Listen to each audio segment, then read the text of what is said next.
Assalamualaikum warahmatullahi taala wabarakatuh. Mari kita ikuti bersama bagaimana ceritanya Wahabi menggulingkan Kalau kita melihat negara Arab keturunan Saudi Nabi yang sekarang, asli. dengan Ka'bah di Mekah, Masjid Nabawi di Madinah, dan statusnya sebagai pusat dunia Islam, mungkin banyak orang yang akan secara otomatis berpikir bahwa penguasanya, yaitu Raja Arab Saudi, pasti keturunan dari Nabi Muhammad SAW. Ini anggapan yang wajar, apalagi mengingat betapa kuatnya simbolisme agama di negara itu. Tapi kenyataannya tidak begitu. Justru, jika kita telusuri sejarahnya dengan tenang dan jernih, kita akan menemukan bahwa keluarga kerajaan Arab Saudi, atau yang dikenal sebagai dinasti Al-Saud, tidak memiliki hubungan darah dengan Nabi Muhammad SAW. Untuk memahami ini, kita harus kembali ke abad ke-18, jauh setelah masa Nabi Muhammad SAW dan para sahabat.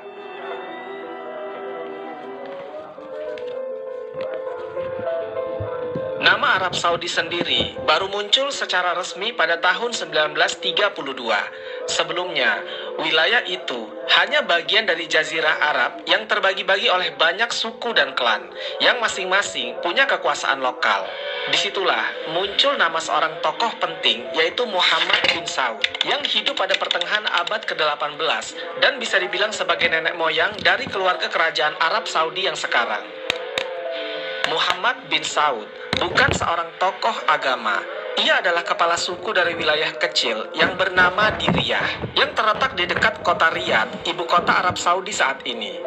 Dia berasal dari keluarga Bani Hanifah, yaitu salah satu suku yang berada di daerah Najd, sebuah wilayah pedalaman yang panas dan kering di tengah Jazirah Arab.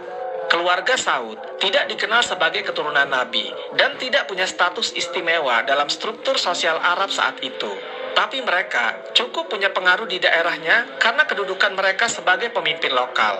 Hal yang membuat Muhammad bin Saud mencuat dalam sejarah bukan karena asal-usulnya, tapi karena pertemuannya dengan seorang tokoh ulama kontroversial yang bernama Muhammad bin Abdul Wahab. Inilah titik penting dalam sejarah Arab Saudi. Pada tahun 1744, kedua orang yang bernama Muhammad ini, yang satu pemimpin suku dan yang satu lagi adalah ulama reformis, bertemu dan membuat perjanjian politik religius.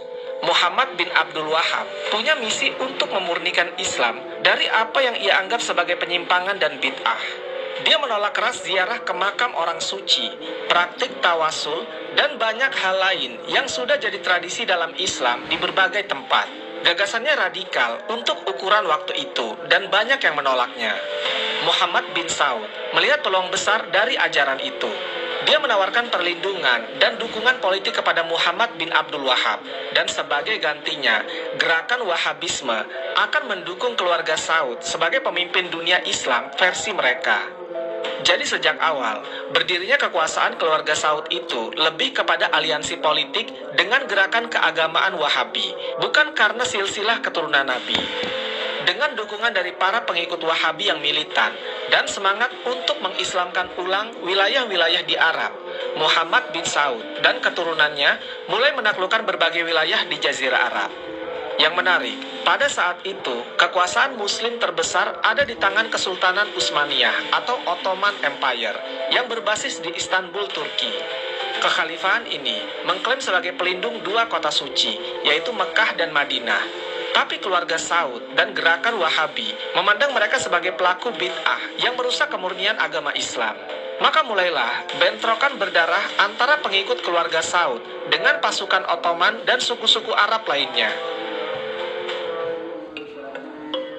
Akhirnya pada awal abad ke-19, kekuasaan keluarga Saud sempat mencapai puncaknya, dan mereka bahkan berhasil merebut Mekah dan Madinah dari tangan Ottoman.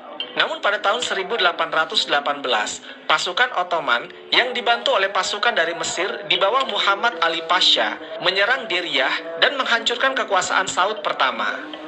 Kepala-kepala pasukan Wahabi dipenggal, dan wilayah kekuasaan mereka kembali direbut. Namun keluarga Saud tidak musnah. Mereka kembali bangkit beberapa dekade kemudian dan mendirikan kembali kekuasaan mereka dalam bentuk Emirat Najd. Tapi baru pada awal abad ke-20-an, ketika tokoh legendaris Abdul Aziz bin Abdul Rahman Al Saud, yang dikenal sebagai Ibnu Saud muncul. maka jalan menuju berdirinya Arab Saudi modern mulai terbuka lebar. Ibnu Saud lahir pada tahun 1875 dan pada tahun 1902 dia berhasil merebut kembali Riyadh yang menjadi langkah awal restorasi kekuasaan keluarga Saud. Ibnu Saud adalah figur karismatik.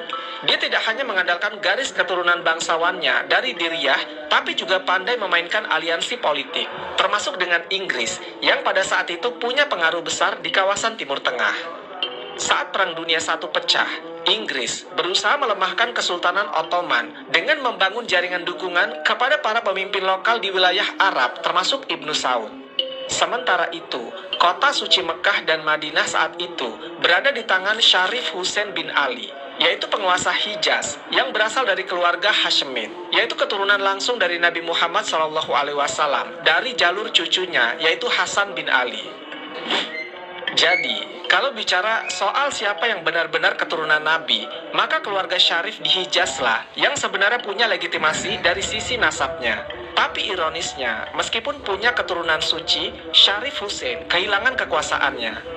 Pada tahun 1924, pasukan Ibnu Saud bersama pasukan Wahabi yang dikenal sebagai Ikhwan menyerbu Hijaz dan merebut Mekah dan Madinah. Ini adalah titik balik besar.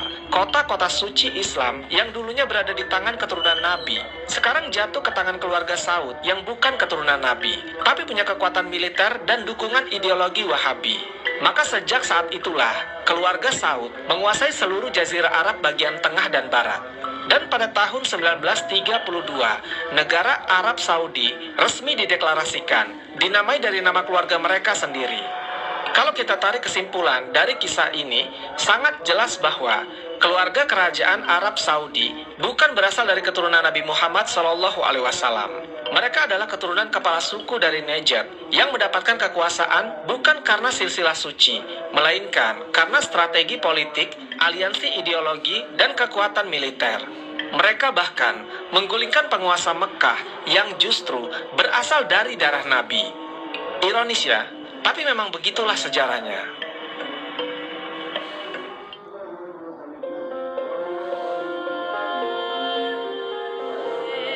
Setelah berhasil merebut wilayah Hijaz dari tangan keturunan Nabi, keluarga Saud menghadapi tantangan yang besar, yaitu bagaimana mereka bisa diterima secara luas sebagai penguasa atas dua kota suci Islam, yaitu Mekah dan Madinah. Padahal mereka bukan keturunan Nabi, dan bahkan baru saja menggulingkan penguasa yang jelas-jelas memiliki nasab langsung dari Nabi Muhammad SAW. Disinilah kecerdikan politik Ibnu Saud dan kekuatan ideologi Wahabisme memainkan perannya. Sejak awal, Wahabisme bukan sekedar aliran pemikiran keagamaan. Ia adalah ideologi politik yang dibungkus dengan semangat religiusitas tinggi. Muhammad bin Abdul Wahab yang memulainya pada abad ke-18 tidak hanya ingin memurnikan ajaran Islam dari segala bentuk tradisi lokal dan praktik yang dianggap syirik, tetapi juga membangun sistem sosial dan kekuasaan yang berdasarkan pemahaman tunggal atas teks suci. Dalam sistem ini, penguasa tidak perlu berasal dari keturunan Nabi. Yang paling penting adalah dia melindungi dan menyebarkan Islam secara murni. Itu mengapa ketika Ibnu Saud menguasai Mekah dan Madinah pada 1924 sampai 1925, dia tidak berusaha mengklaim bahwa dia adalah keturunan Nabi. Sebaliknya, dia justru menguatkan legitimasi kekuasaannya dengan mengibarkan bendera pemurnian Islam. Dia mengklaim bahwa kota-kota suci selama ini telah dikotori oleh ziarah berlebihan, pemujaan kuburan wali, dan tradisi sufi yang dianggap menyimpang oleh kaum Wahabi. Maka, pembersihan masjid-masjid dari makam dan tempat ziarah menjadi langkah simbolis sekaligus politis, yaitu untuk menunjukkan bahwa kekuasaan keluarga Saud telah sah karena mereka menegakkan Islam yang benar. Kalian mungkin berpikir, apakah rakyat menerima ini begitu saja? Jawabannya adalah tidak semuanya. Banyak ulama dari Mekah dan Madinah yang menolak pendekatan kasar Wahabi. Beberapa diasingkan, dan yang lain dipaksa untuk patuh. Lalu sebagiannya terpaksa menyesuaikan diri demi keselamatan hidup. Tapi perlu diingat, saat itu Ibnu Saud sudah punya kekuatan militer yang besar, ditambah para pendukung fanatik dari kalangan Ikhwan, kelompok milisi bersenjata yang sangat setia pada Wahabisme. Yang menarik, pada saat yang sama, Inggris justru menjadi pendukung diam-diam dari keluarga Saud. Di tengah Perang Dunia Pertama, Kesultanan Ottoman yang menguasai wilayah Arab dan merupakan musuh Inggris mulai melemah. Inggris kemudian mencari sekutu lokal yang bisa menggoyahkan dominasi Ottoman. Mereka sempat mendekati Syarif Hussein di Hijaz dan menjanjikannya wilayah Arab yang merdeka. Ini dikenal dalam sejarah sebagai McMahon Hussein Correspondence. Tapi Inggris juga menjalin hubungan dengan Ibnu Saud karena melihat potensi militernya dan ideologi Wahabinya yang bisa dijadikan alat untuk menciptakan tatanan baru di Timur Tengah. Bukti dukungan Inggris ini cukup nyata. Sejak awal 1920-an, Ibnu Saud menerima dana dan persenjataan dari Inggris. Mereka menganggap Ibnu Saud lebih bisa dikontrol ketimbang Syarif Hussein yang lebih ambisius dan memiliki klaim terhadap gelar khalifah. Ketika Ibnu Saud menyerbu Hijaz dan menggulingkan Syarif Hussein, Inggris tidak melakukan perlawanan berarti. Justru sebaliknya, mereka memberikan ruang politik agar Ibnu Saud bisa memantapkan kekuasaannya. Pada tahun 1932 menjadi momen yang penting. Ibnu Saud memproklamirkan berdirinya negara baru yang bernama Al-Mamlakah Al-Arabiyah As-Saudiyah atau Arab Saudi. Ini satu-satunya negara di dunia yang dinamai dari nama keluarga penguasanya. Sebuah langkah yang secara simbolik menunjukkan bahwa negeri ini adalah milik keluarga Saud, bukan milik seluruh umat Islam, apalagi milik keturunan Nabi Muhammad SAW. Setelah proklamasi, Ibnu Saud terus memperkuat kekuasaannya dengan menciptakan sistem yang menggabungkan otoritas kerajaan dan kekuasaan ulama Wahabi.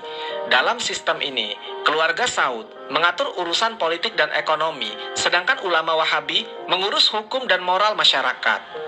Dua kekuatan ini saling menopang. Para ulama memberi stempel halal atas kekuasaan raja, sementara raja memberikan wewenang kepada ulama untuk mengontrol kehidupan sosial, termasuk pendidikan, media, dan perilaku warga. Dengan kontrol penuh atas dua kota suci, sumber kekayaan minyak yang mulai ditemukan sejak 1938, dan dukungan politik dari Barat, keluarga Saud berhasil memperkuat posisi mereka secara global.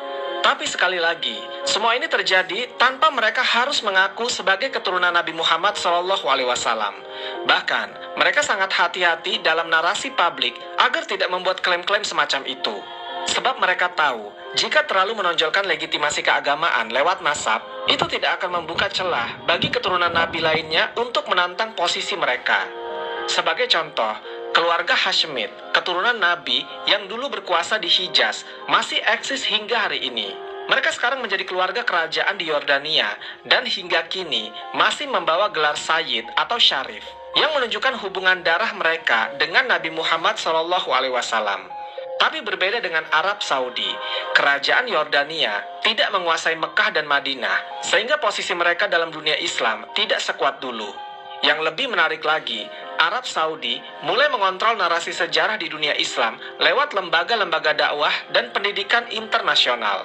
Mereka mendanai pembangunan masjid, menyebarkan buku-buku Wahabi ke berbagai negara, dan mendirikan universitas Islam seperti Universitas Islam Madinah. Disinilah pengaruh mereka makin terasa, pemahaman Islam yang sangat tekstual, skriptual, dan menolak banyak tradisi lokal menjadi arus utama di banyak tempat, bahkan di luar negeri seperti Indonesia, Pakistan, dan Afrika. Namun, semua pengaruh besar itu tidak mengubah fakta dasar bahwa Raja Arab Saudi bukan keturunan Nabi Muhammad SAW. Bahkan dalam struktur sosial Arab Saudi sendiri, status sebagai Sayyid atau keturunan Nabi memiliki tempat yang spesifik, tapi bukan yang tertinggi. Para Sayyid tetap dihormati secara sosial, tapi mereka tidak memiliki akses ke kekuasaan politik. Semuanya tetap berada di tangan keluarga Saud dan ulama Wahabi. Dengan kata lain, kekuasaan di Arab Saudi bukan diwariskan lewat darah suci, tapi lewat perjanjian politik, kekuatan militer, aliansi ideologi, dan dukungan internasional.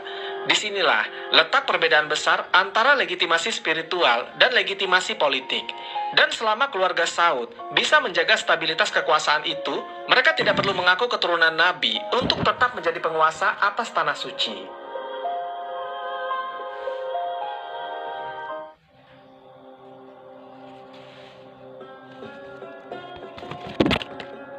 Memasuki abad ke-20 dan terutama setelah Perang Dunia Kedua, landscape politik dunia berubah total.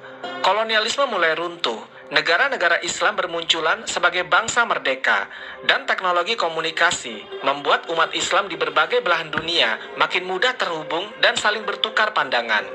Di tengah semua perubahan besar ini, Arab Saudi justru makin memperkuat cengkeramannya sebagai pemimpin simbolik dunia Islam. Tapi bagaimana bisa? Apalagi mereka bukan keturunan dari Nabi Muhammad SAW, dan tidak sedikit dari umat Islam di luar Arab yang mulai sadar akan fakta ini. Jawaban dari pertanyaan itu bisa diringkas dalam dua kata. Yang pertama minyak, dan yang kedua manajemen citra. Semuanya bermula pada tahun 1938, ketika pengeboran minyak di Dammam, yaitu wilayah timur Arab Saudi, untuk pertama kalinya membuahkan hasil. Penemuan ladang minyak itu mengubah nasib negara yang sebelumnya hanyalah kerajaan padang pasir dengan ekonomi sederhana, berubah menjadi sebuah negara dengan salah satu cadangan minyak terbesar di dunia. Ketika Perang Dunia Kedua selesai dan dunia mulai bergantung pada minyak sebagai sumber energi utama, posisi Arab Saudi langsung melonjak pada percaturan global. Pada tahun 1945, Raja Abdul Aziz atau Ibnu Saud bertemu langsung dengan Presiden Amerika Serikat yaitu Franklin D. Roosevelt di atas kapal USS Quincy di terusan Suez. Pertemuan ini menandai awal hubungan strategis antara Arab Saudi dan Amerika Serikat. Amerika Serikat mendapat akses stabil terhadap minyak Saudi, dan sebagai gantinya, keluarga Saud mendapat perlindungan militer serta pengaruh global. Ini bukan sekedar hubungan dagang, tapi aliansi politik jangka panjang yang terus berjalan hingga saat ini. Nah, kekuatan ekonomi dari minyak inilah yang kemudian digunakan oleh keluarga Saud untuk membangun dan mengelola citra mereka sebagai pelayan dua kota suci. Mereka membiayai renovasi besar-besaran Masjidil Haram dan Masjid Nabawi, membangun fasilitas untuk jemaah haji dari seluruh dunia, serta mencetak jutaan Al-Quran dan menyebarkan secara gratis ke berbagai negara. Ini semua dilakukan dalam kerangka identitas baru mereka, yaitu Khadim Al-Haramain Asy-Syarifain, atau pelayan dua masjid suci. Judul ini sangat cerdas, bukan penguasa, bukan imam, bukan khalifah, tapi pelayan. Kata pelayan memberi kesan rendah hati dan religius, seolah-olah mereka tidak mengejar kekuasaan, tapi hanya ingin mengabdi. Padahal, posisi mereka tetaplah sebagai penguasa absolut yang mengontrol setiap aspek politik, ekonomi, dan sosial di Arab Saudi. Dengan kekuatan finansial dari minyak, mereka mendanai pembangunan ribuan masjid dan sekolah Islam di berbagai belahan dunia, termasuk di Asia dan Afrika. Mereka juga memberikan biaya siswa kepada para pemuda muslim dari negara-negara berkembang untuk belajar di Universitas Islam Madinah dan kampus-kampus di Riyadh dengan kurikulum yang sangat wahabi. Ini adalah bentuk soft power yang sangat efektif, menyebarkan pengaruh keagamaan dan politik tanpa harus mengirim tentara. Tapi tetap saja, satu hal yang tidak bisa mereka ubah, yaitu tentang asal-usul mereka bukan dari keluarga Nabi Muhammad SAW. Apakah hal ini pernah menjadi isu yang besar? Jawabannya adalah pernah.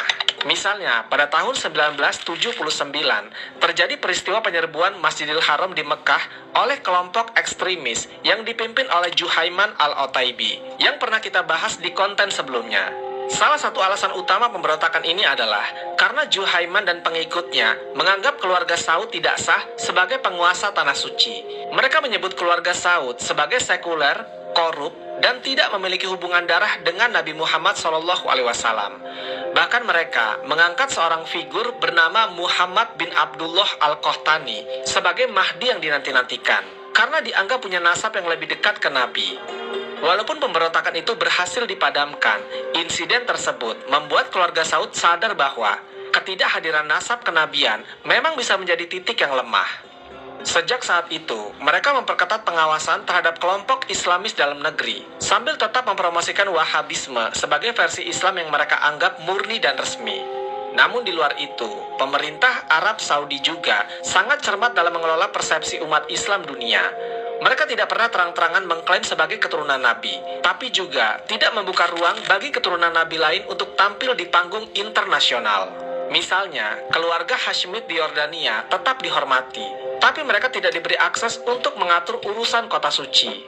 Bahkan dalam organisasi seperti OKI atau Organisasi Kerjasama Islam, Arab Saudi tetap memegang posisi sentral karena kekuatan finansial dan fasilitas ibadah haji yang mereka kelola.